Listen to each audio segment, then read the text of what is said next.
And we're back. Episode the big pinnacle 295, folks. That's 5.67 years. Wow, you did that in your head? That's right. Incredible. Oh boy, what an app. If you're listening to this, it's post Christmas. Hopefully I got some great presents. This is our from Christmas Santa Claus. And you had a nice time with the family or whatever whatever you chose to do. And then you're going to get ready to celebrate the new year. Happy New Year, everyone. Has it been New Year's Eve if this comes out? No, this is coming out between Christmas and New Year's. Oh, okay. So that's a nice time. Promote our New Year's shows if that's what you're asking. It's a dead zone email wise. I don't know if you've felt that, but like I feel like emails got shut off yesterday. I feel like they did about 3 months ago. 6 years ago. I haven't gotten an important email in like 6 years. I wonder. Yeah, they're probably gearing up for that 2025 holiday season. Everybody's just on vacation. Yeah. Everybody's on vacation. But yeah, it's a nice time. It's a nice time where you don't have to really do anything. But busier than ever, right? Oh, great. How about that? The holidays. It's a rat race. I'll tell you what. Oh, well, I just got back from the grocery store, so I have a discussion topic like right off. Oh, I'm excited. Like it's not backup. This is just my discussion point. Sure. So I don't know. You guys have the Midwest. The grocery store situation in this country is hilarious because it's so it's the same company that owns them all, but then they regionalize it, right? So you guys have, is it Kroger where you live, or is it Pick and Save? Safeway? Pay and Save, but that is a Kroger. It's Pick and Save, but I don't know. I think it's the same. We have Hy-Vees. Like if you put your phone number in at Ralph's and Pick and Save, would it work at both? Yeah, we'll just say yeah. Just so okay, whatever. There is that. So ours is Safeway, right? Safeway is like the Ralph's of the West Coast or Northwest. And they do this thing now. So we all know about the club pricing system. So it's like you have to give them your phone number and then you get the deal, right? You see the price on so you see a bag of rice and I'll be like $2. And then I'll say, if you're a member, yell $1. Whoa, okay, I'll buy that brand. You got me. Right? Yep. Now they do this thing where underneath the dollar, there's another discount and it's the coupon price. So you have to go into the app, right? You have to take your phone out and go into an app and snap a picture of the QR code while 4 people try to pass you with their carts pissed off because like, what the hell is he doing? Why is he taking a picture of the price? What a maniac. They should really have security at this store. But then, so I'm doing that. Then it clips the coupon for you. Also, you can just get the price that they're advertising on the product. And this is all free. It just requires you to be a maniac to save $1 every like 6th product you have to do this for. And there's no app for what you're talking about? No, there is. There's a Safeway app, but you have to go in the app. Yes. And use the photo taker in the app to clip the coupon. Okay, yeah. We have the same thing. The cashier was explaining to me, and I was like, "Oh, I didn't do that." While I was out shopping, she's like, "Well, and then they just give you the deal anyway." No. Oh no! So they made you go back, or you just? I didn't. I said I saw it. She was like, "Oh, did you do the app?" And I was like, "How does that work?" She explained it. I was like, I'll pay. I don't." And I have never used it. I've never opened it. But it drives me crazy because it's like you could just make that the price. You could just make it the price. And say, we're already in the club. I already gave you all my information. What's the difference if I clip the coupon with my phone or not? We have to be missing something. There has to be something else that they are getting out of it because that's what I mean. Yeah. What could they possibly be gaining from this insane? It must cost them more to build the operating system within an app that allows you to jump through these hoops to save the money than it does if they just gave you that price and then they still get my phone number, my data, my shopping history. They still, and I'm sure they sell that all off to whatever, the government or whatever, so they know like how much I like wine or whatever. But you know what I mean? Like, Yeah. so I don't think, just get rid of that, please. And then every time it doesn't work, and then every time when I'm checking out, I go, hey, did I get my digital coupons? And I go, oh, I don't know. And then he has to go back, and it causes a huge backup. And then I wore the guy down so much today. He was like, I'm just going to take $4 off your bill. Is that okay? And I was like, go for it. Deal. Yeah. Because he didn't want to go through the thing anymore. Well, see, you're lucky. You went through a checkout with a person. I only go. Yeah, no, I don't go to self checkout when I have like more than like 5 things. I don't go to self checkout. Yeah. Never. I was at Target the other day, and the self checkout line was like, I mean, there's like 6 checkout things, and the line is still wrapped like halfway back. I was like, God. Yeah, when I was in line, it was hilarious. I was in line with my guy, just torturing him about my digital deals. And, and then this other woman comes over, is like, hey, there's nobody at the self-checkout line. There's like 6 of us waiting. There's nobody there. And both me and the guy looked at each other like, what are you, fucking stupid? It's self-checkout. But apparently they all had a question. I'm like, here's the deal. If you have a question in self-checkout, that's just a go ahead and walk that item out of the store. Like, I'm not waiting around to settle a dispute. Like, that just goes in the bag until customer wins. She's like, nobody's here to make sure I don't just walk out of the store with all my products without paying. Can someone come help us, please? Yeah. You kind of answered your own question, lady. But yeah, it's shopping this time of year is awful, just awful. Yeah. And just grocery shopping. It doesn't even matter if you've done your Christmas shopping or not. You still have to buy food. You have to buy groceries. Yeah. Everyone's doing it. Big question. Did you buy a Powerball ticket? No. It's so funny. I just forgot about that since last week. And I had to buy, they were like selling them at the store. Like I walked right by and there was a guy in line for Power, and he asked me, is this where they sell Powerball tickets? I was like, I don't know. I'm not a moron who buys lottery tickets. And he punched me in the face. I should have started with that story. It was crazy. No, but I did not. What, did you buy one? Yes, I bought 3. When do you find out if you lost? I did lose, I'm sure. But I don't know, 10 o'clock or something. And actually, I'll tell you, it's I have the homepage pulled up. I will find out that I lost in. Oh, normally they have a timer. I don't know. Sorry. Today is not Saturday, right? No, today is Monday. This is also the time of year where you lose all idea of what day of the week it is. That's right. But there is a drawing tonight, and I have 3 tickets. I think I've spent $21 so far on Powerball since it's reached $1 billion. But it's 1.43. That can't be right. I think it's 1.6 now. So it's like 753. Oh my God. Can you imagine? Can you believe it? I mean, I can't imagine. Because it's all fake money at that point. Like, there's a certain amount of money where it doesn't matter. It's life-changing. Yeah. It doesn't matter beyond that. It doesn't really matter beyond it's that. 1.6 billion, and the cash value is 735 million. Does that mean lump sum value? Yeah, you got to do the lump sum. You got to. Everybody was giving this lady credit on the internet the other day, like, oh, she took $1,000 a week instead of some giant sum. And it's like, no, wrong.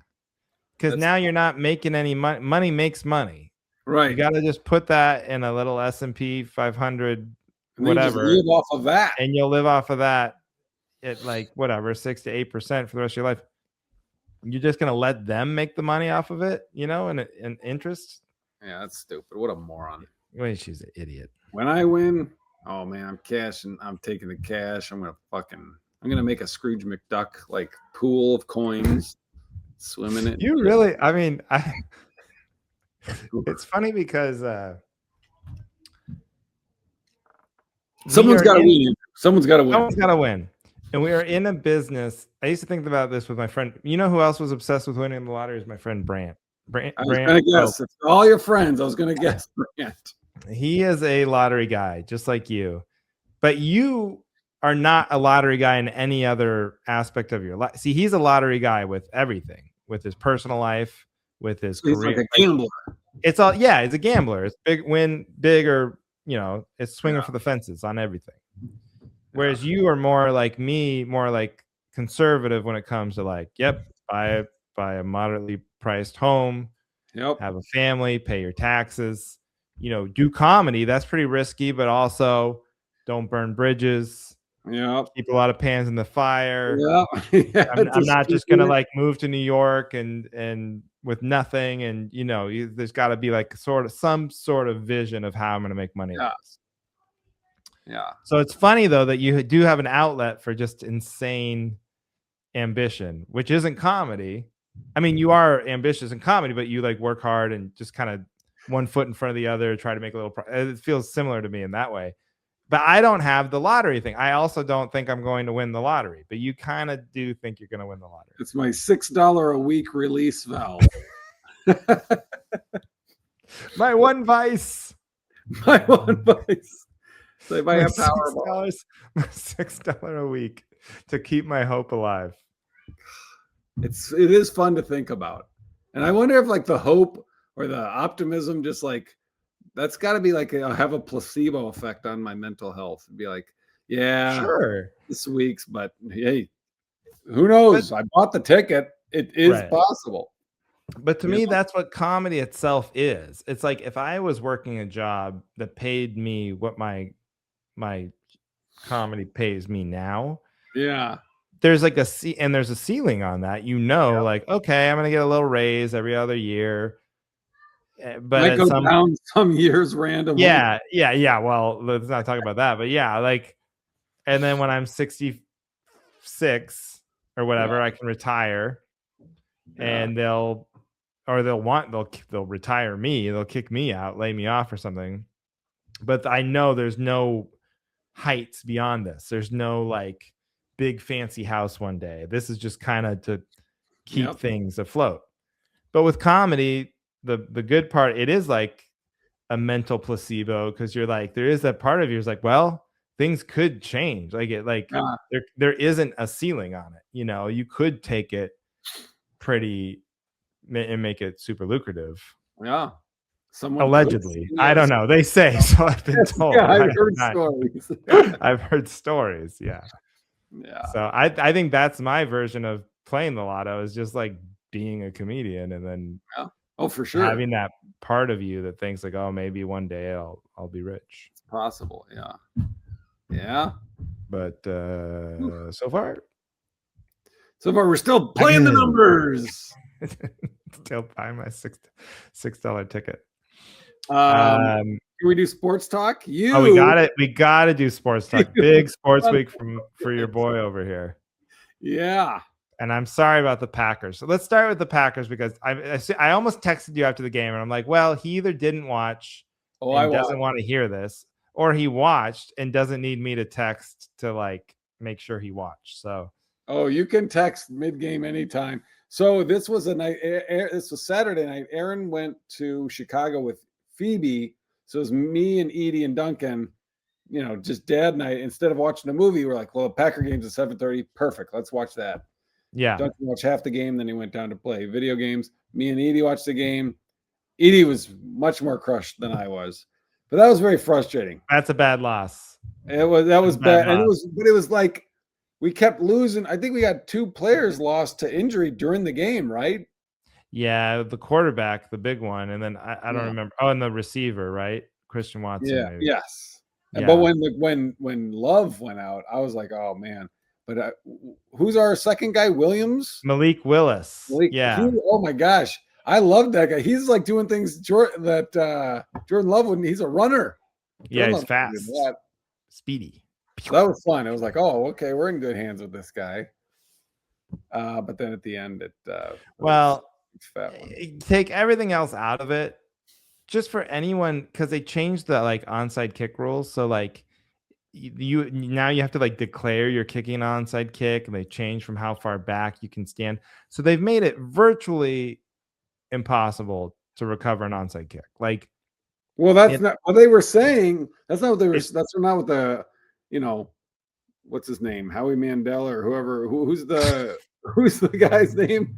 Howie Long or whatever. Who are the commentators' names? yes, it's Howie Mandel. Howie That's the deal or no Mandel deal guy. No, they're like, and oh, it's an Bruce 8% Blanche. chance. They needed this, and it's like they said it was an 8% chance of recovering 8% your chance own. of recovering an onside kick? No way. That's wrong. Oh well, that's what They said. don't get 8 out of 100 because there's probably been. Well, I should Google it. I mean, he had it. What's his name? Dobbs had it, and then it But just. that's what has to happen. That's what has to happen to get one. Basically, it's like a guy has to really screw up. Oh God, and we did. Odds of I'm pretty sure they said covering it an was 8 or onside kick. 14%. Oh, now this is saying 6 to 9% in recent years. Yeah, So see, now that's that's actually 8. I think 8 falls in that range. yeah, that's better than I thought. This is saying in 2024 though, in the new kickoff rules, 4.7% to 6%. But yeah, still better than I thought. Fucking rules in football. I was thinking a 2% chance, but yeah. In college you have a better chance, like more like 15 or 20%, but yeah. That, I mean, and that catch at the end was just like, yeah, I was thinking, oh my God, I wish I was a Bears fan. That was so fucking cool. It was pretty cool. I was like, whoa. It was really cool. That was pretty cool. Oh. But what are you gonna do? It's not your year. Too many injuries. This is not a topic, but the whole like, you know, Bears talking shit and being like, oh yeah, it's like I would be embarrassed to talk shit. You have to destroy and climb over that. You won 1 out of how many in the last fucking 30 years? And you're gonna be like, oh yeah. Yeah, no, I know. And like the Bears have been pulling these games out of their ass all season. Like almost all their wins of like the one they just had. Like it's like they're down late, something miraculous happens and they've won the game. And so it's like that always regresses to the mean. So I don't think it's gonna go on forever for the Bears, but so you'll get the last laugh. Yeah. Oh, but did you watch the Seahawks game? No, but I heard it was important and I saw they won. Yeah, it was incredible. It was they were down like it's similar to the Bears thing. They were down 30 to 14. And who were they playing? The Rams, like the best team in the NFL and in our division. And but it was great. It was great because I went with my friend Jason and we went in the old seats. We used to have season tickets. You were at the game. Yes. Yeah. You told me that last week, didn't you? Yes. Oh shit! I didn't realize that you were at. Yeah. I was at the game. Oh. A lot of my really good friends that I told that texted me that night and like, whoa, you were at that game. That's so cool. How was it? So thanks. Anyway. Well, I didn't even know who they were playing. So, but remember I was talking about the season ticket. So I was like, oh, we'll go see. So I went with a guy who used to have the season tickets with. We went to the same spots, except my brother hadn't told me they moved us up 2 rows. But what was awkward is so it was like, oh, cool. Like you have seats for 20 years, you get moved up 2 rows. Who cares, right? But like, they moved us up 2 rows, and then we leapfrogged these 2 old guys, the 2 people we recognized from like the old years. We were now in front of them. Oh, it was a little uncomfortable. You're like, oh, hey, good to see you. And they're like, why are you down there? Oh, you guys. Why did that happen? Probably seniority, even though they're old. I mean, it's like we probably just had the tickets longer. Oh, okay. Guess, and then seats opened up down there. Wow. But yeah. So that was fun. And the game was incredible. Just back and it was back and forth, and then we're down. It's getting dark. Some people left, it was that bad. And then overtime, They score first. It's really dire. And then we go right down the field, hit a 2-point conversion, win the game. Great. Go to one game a year, make it like that. It was fantastic. Great atmosphere. It's fun to be back. No real fights. We did have Rams fans sitting next to us, but they were pretty quiet. Oh, and she was like an influencer. So I was sitting next to this couple, and the woman was a Rams fan, and she kept doing videos. So, like, sorry for LA that the stereotype fits like a glove. But she just kept doing like, hey, we're at the game. Go Rams. Here we go. It's about to kick off. Like every other thing was like a little, and then and then you get to watch the sad thing where she's in there editing and like cutting parts and deleting every other one. And then she's just video editing. And then the Rams are winning, right? So then it's like she's getting a little more confident in these videos. Woo, touchdown, dance, and all that. She's not like shoving it in my face or anything, but it is like it's extra annoying when an influencer is sitting next to you, rooting against your team. But then when the tide started to turn, it was very funny to watch the videos get different tone and then just stop. And then it was like, are you just not going to post? Are you just going to leave your followers in the dark about what happened? And then they were just gone. And then when the game was over, because they were potentially going to win the game up until the very last play, right? Yeah. Like the Rams, right? The Rams had a chance. There was a 2-point conversion to decide the game. And then by the time I was done like high-fiving and stuff with my buddy, I turned and they were like vanished, just gone. Oh, wow. It's like, wow. So the Rams scored a touchdown in overtime? Yeah, like the way it works in overtime now is both teams get a chance to possess the ball. So the Rams scored a touchdown and kicked the extra point. So they go up 7. Right. The Seahawks come back and score a touchdown. But why would they go for the 2-point? Because they decided that we don't want to tie. Like if they scored, a tie wouldn't have helped us. This is getting like in the weeds here, but a tie would not really have helped us that much because the Rams beat us earlier in the year already. And to win the division, we needed to overtake them with like tiebreaker stuff, like head to head. So if we tied them, the Rams would still have us on a tiebreaker since they would be 1-0. They would be 1-0-1 against us, right? So if we end the year with the same record, they would win the division, as opposed to if we were 1-1. So it's more advantageous. A tie really did nothing for the Seahawks and would be great for the Rams. Okay. So that's why a tie is not equal. I mean, how expensive would a loss have been? A loss would be really bad for us too, because then we'd virtually no shot of winning the division. So like we had to win the game. The Rams could win or tie and probably be fine. Rams could win or tie, but you guys had to win. Even though a loss would be worse than a tie. A loss would be worse than a tie, but still pretty bad. Whereas for the Rams, a tie is kind of great. They're going to go for the 2-point conversion, but I don't know. As far as the statistics, your odds of pulling off a 2-point conversion a lot slimmer than the kick.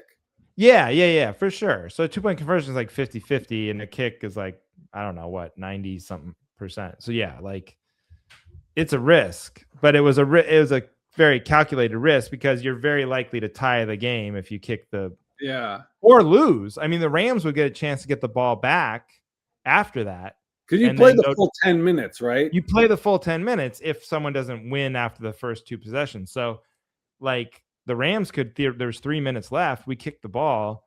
They could go right down the field, kick a field goal, and still win. So you're also fading that. That's true. So it was the right decision. Was it a cool play? The 2-point conversion? Yeah, it was cool. It was cool for the quarterback because the quarterback is Darnold. Our quarterback has been like a little rattled, especially against this team, and he threw 2 early interceptions, and so it was like looking pretty dire. And then for him to like throw 2 touchdown passes to get us back to that point, and then throw the 2-point convert because he just kind of little check down to this backup tight end. But it was just good that it was him that did it. To give him like I feel way better about him now going forward than like if we had won the game and it was just like kind of like they ran it in or the defense got it, then you're like, but we still have a big problem here. Yeah. So it's a nice little confidence builder for him. Okay. All right. Well, sports talk. It was great. Sports talk. Football's the Football. best. So are you guys going to win the division? Or We have to win our next 2 games, but then we would be the number 1 overall seed in the NFC. Means nothing to you. To our listeners, we are exchanging eyebrow raising. Yeah. That's nice. You know what? I've watched twice since it came. I don't know if I talked about this last week. Counting Crows, brand new documentary on HBO. It's called Counting Crows. Have you seen me lately? 90 minutes.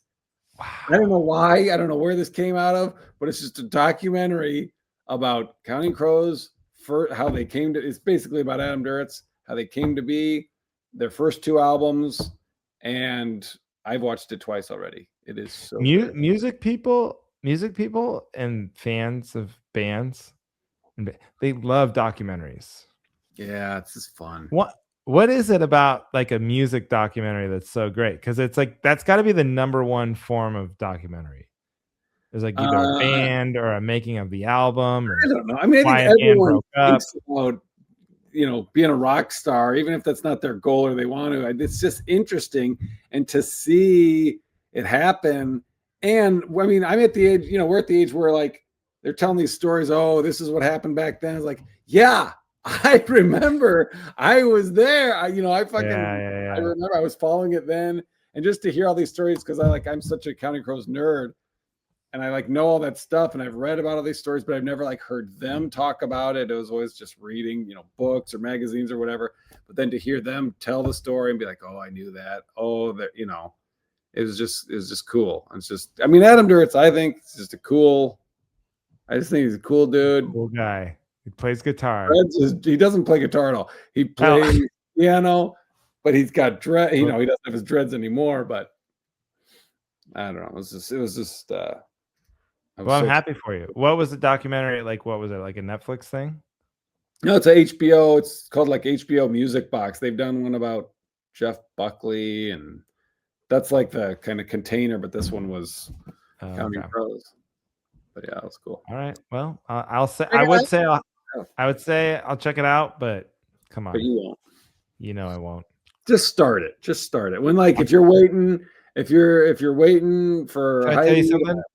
What? I'm still trying to get through the Ken Burns American Revolution. Okay. On PBS. Well, that sounds so boring. That sounds like something. Can I tell you? There's. I love it. I love I love that it's slow, and the pacing of it, and it's just like hypnotizing, And I think I'm learning some stuff, but I don't even know if I could tell you anything. Yeah. But they should give that to people before major surgery, and then you wouldn't have to give them any knockout gas. Because if you're getting it puts you to sleep so hard. I fall every night because Ginger's going through this thing where she needs Heidi to go in the room 70 times, and finally Heidi just gives up and sleeps in her bed, right? So then I'll have the whole living room to myself on the couch, and every night I'll just have a glass of wine. I'll put that on, and I'm out, just dead. So it's the best sleep I've ever had in my life. I should get his just play it as a pod, instead of white noise, just play Ken Burns documentaries in the background while you sleep. There's something about it. It's incredible. Well, that's not a good sales pitch for it sounds like no. I mean, I don't know. It's still, but it's good when I'm watching it too. I'm not even saying that it's boring. I'm just saying there's something about it where the sleep it induces. If you fell asleep watching a horror movie or something, I assume your sleep would be bad. Because me and you, we could probably fall asleep watching anything, Yeah. If you're on your own couch. Oh yeah. But God, I love sleeping. Sleep's great. But that kind of sleep to that is primo. Primo. Well, you wouldn't fall asleep to the Counting Crows documentary, I'll tell you that. No. You say that. Did you watch the big Beatles thing when it was on? Everyone was talking about the Beatles on Disney Plus. No. Okay. That's the only one else. Leave them. They're no Counting Crows. They're no Counting Crows. Okay, you just watched the documentary. Where does that name come from? Counting Crows. You It's just the stand line there. from some dumb movie with, I don't even know. It's the line from a movie. That's very insignificant. Super fan over here. All right. Ah! Man, I just figured you watch a whole documentary about the band, you might have come up where they got the name. It came up. He talks about. They show the clip of the movie. He's like, "Oh, Vince D'Onofrio is saying this line You're just about like it's as boring as Counting fast Crows." forward. This is boring. Fast forward. It's a great documentary. I had to Great. speed through about a third of it, but it was great. How far are you in pluribus, my friend? Oh, don't even ask me. I'm every night I fall asleep to American Revolution, so I've made no progress. Then Heidi wants to start watching the Chair Company, so we've been gone. I went back and rewatched Chair Company episodes. So all I'm doing is like rewatching shit I've already seen. But Pluribus, I've only seen the first 2 episodes, so I can't. I love the Chair Company. I don't think I could go back for any. I don't think I'd be like, you got to catch up with me. I can't read. You know what? It's better the second time because you're less stressed. You just kind of know, since you know what's gonna happen. You can just enjoy the like absurdity of it, and you don't have to worry about this poor bastard the entire time. You're like, oh God, don't do that. But she just saw you watched the whole. Have you seen all the? I think I've got like either 1 or 2 episodes to go. I can't remember what. Oh, did you see? You must have seen the one where the porn. He's watching the Scrooge porn. The end of the episode. Is he in the car watching it? No, that's later. They've established that he loves to watch porn. Oh. He loves Scrooge, and the whole episode they keep talking about Scrooge, and then at the end they just show a clip from a Scrooge porn, and they show a big dick at the end of it. Right? Oh, so no, I haven't seen that one. Right. You got it. Well, then I just spoiled it for you. Well, I can't wait. I'm skipping to the end. It's fantastic. It's great stuff. Sounds like a great show. You gotta watch it. You gotta check it out. Oh, I know I was going to. I forgot to mention this last week. This is a little discussion point before we get into it. Sure. I was on my way to that private. What was it? Was it the one I talked about? Anyways, I was on the way to gig last weekend, and I had Burger King. Sorry. No, you got it right the first time. I had Burger King. I had Burger King. I knew they were gonna feed me. I had Diet Burger King. That's what I had. You ever get Diet Burger King? It's great. Huh? I never want to eat with them. I never want to eat their buffet. I'm just like, you know what? Whoa. What?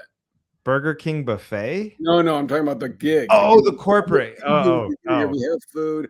Don't bother. I'll stop at Burger King. Yeah. And get food. I got Burger King, and it was one of those ones where I was like, oh my God. Like I had Burger King and it's good.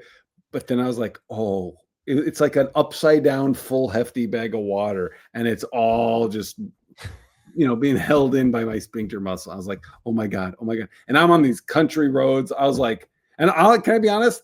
The one thought I was thinking was, I hope this doesn't end with a great story for the podcast because this is bad.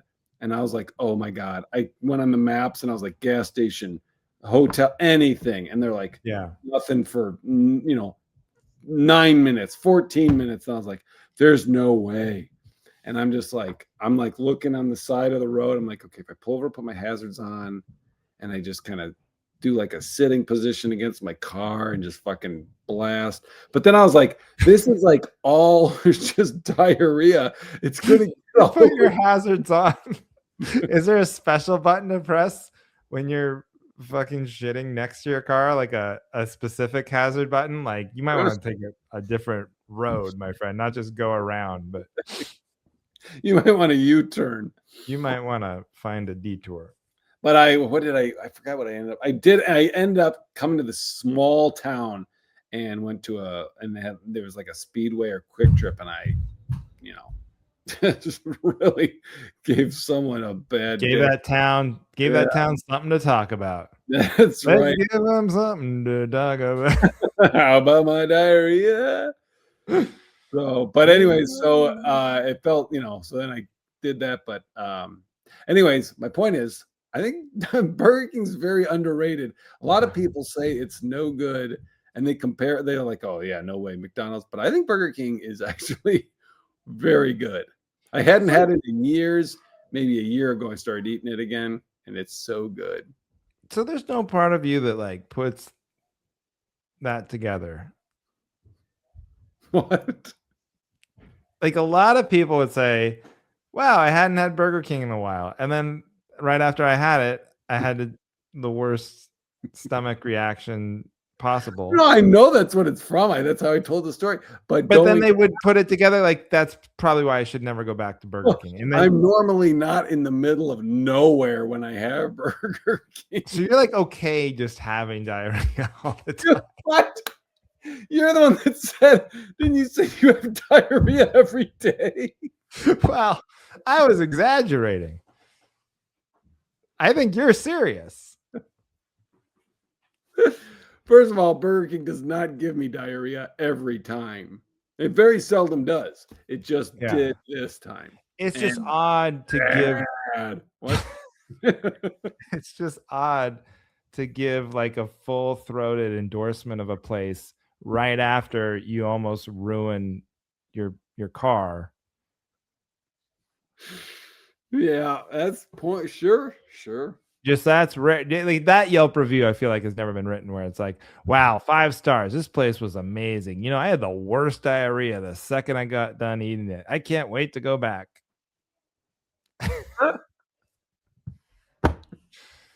But there you go. That's true. Can't argue with it. Let's get to top. It's the holidays. People, we could yammer on all night, but we should get to topics and see our families again. So, what do you want? You want to go first? Or you want me to go first? Let me see. What was mine? You go first. I'm not sure what my. Oh no, I got mine. All right, can I go? Yeah, you can go. Everybody always says December birthdays, you're getting robbed. You're screwed if your birthday's right near Christmas. And I could say with proof, I have Edie's is January 7th, Phoebe's is December 11th, my brother Luke's is the 26th of December, and he's one of the big, he would complain about it. But can I tell you, those people get a guaranteed presents every time. No one forgets your birthday. Extended relatives come out to celebrate they send gifts because they're in gift mode for Christmas. Good point. And you get, we'll get all these Christmas. Oh, it's also, Edie's birthday, so we got to send her a birthday, we got to send him a birthday gift. And they're so sensitive to the idea of lumping you in that they're going to make a point to make sure, which is true because, well, Ginger's birthday is December 3rd. So that's just on the edge. It's like not quite, no one lumps it in with Christmas, but it is in the season, It is the December birthday. So we do make, I feel like my mother-in-law, my wife's mom, she has December 24th, and we always make a big point to like, no, it's birthday first, then Christmas, So yeah, you do have that advantage. I think you're right. I'll back you up on that. All right. It's true. Would you voluntarily move your birthday if you could to a like week of Christmas situation? I would not, just because I like spacing it out. I didn't mean to invalidate your whole argument with a simple question. No, that's from a gift perspective. I think I would do better if that was the case. But I like breaking up the year with being like, my special day is it's in October. I'm sorry, how old are you? I'm 46. Thank you very much.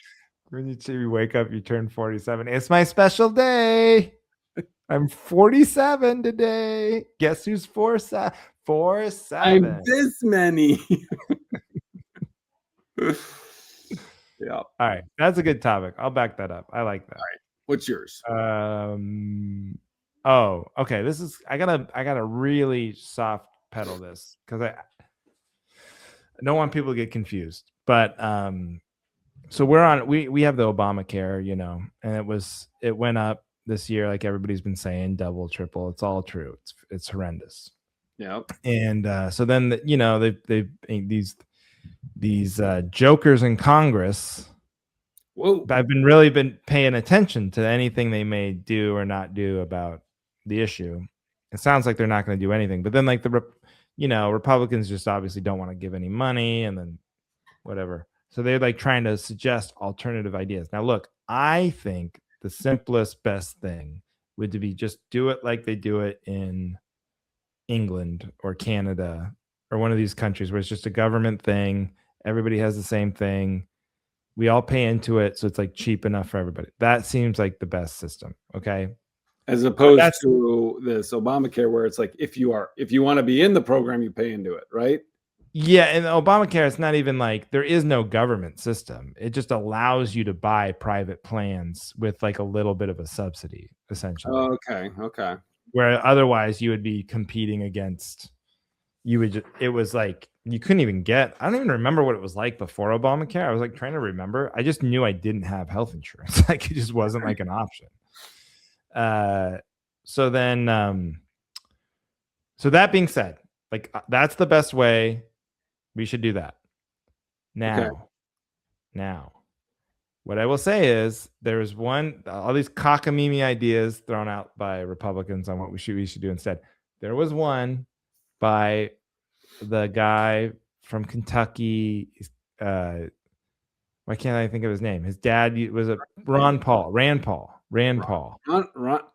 do you say it? Rand Paul? His name is Rand Paul. His dad was a politician named Ron Paul. It's like a libertarian type guy. He was like, why doesn't Costco just sell insurance? And I was like, why doesn't Costco sell insurance? I bet it would be pretty good. I bet it would be like, okay. I bet it'd be cheaper. And I bet like they have like 100 million members or something. So if everybody who was a member they could negotiate the price. I was like, that sounds like, at the risk of sounding like a Republican or whatever, just because I know we're not going to actually get government insurance. Like, why doesn't like Amazon Prime just offer health insurance? Like, I mean, Amazon sells everything. Costco sells everything. They have like 1 billion members already. Why not just let them buy into like a health insurance plan? You're already selling tires. Yeah, Costco literally sells coffins. They're like this close. They're this close. Yeah, I agree. They do like flu shots and stuff. Like they sell vacation packages. Yeah, sure. Throw insurance. No health insurance. It's all a scam anyway. Yeah, man. So I'm actually buying in. I think the only reason why. Then I thought about it. I was like, well, why don't they? Well, it probably is just because they couldn't make any money on it. I'm sure if they could make money at it, they would sell health insurance. Can I tell you that's probably the problem. I think they lose money on their hot dogs because that's like one of their staples. Which is the opposite of health insurance. They're like, we can't sell dollar hot dogs and health insurance. Just the optics of that.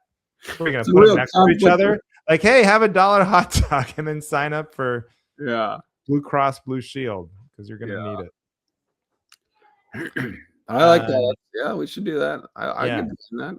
So I'm in favor of that. How about that? That's my politics. I like it. I like it. Great episode. New Year's Eve. Come see me in Everett at the historic Everett Theater. I think it's like at 8:00 or something. Very reasonable. Tickets are on my website. Check that out. Johnny? One 8:00 show? Oh, one show too. Not even two shows. One big theater, one show. We're all out of there before 10. Yeah. Trust me. I ain't going long. Ask around. Do your homework. Google it. Does Andrew Sleighter's shows ever go long? No. Number one review on all of everything I've ever done. Hey, you know what? It wasn't for me. Wanting more. It wasn't really for me, but guess what? It was over when he said it was going to be. That's an honest man. Yeah. And I'm at the new Omaha Funny. I don't know if it's still new, but I haven't been there yet to this location. It's less than a year old. 114th and Dodge, Omaha, Nebraska. Funny Bone. One show, 7 o'clock. I'm going to be in bed before Andrew. Oh my God. Central Time. Yeah. Good night.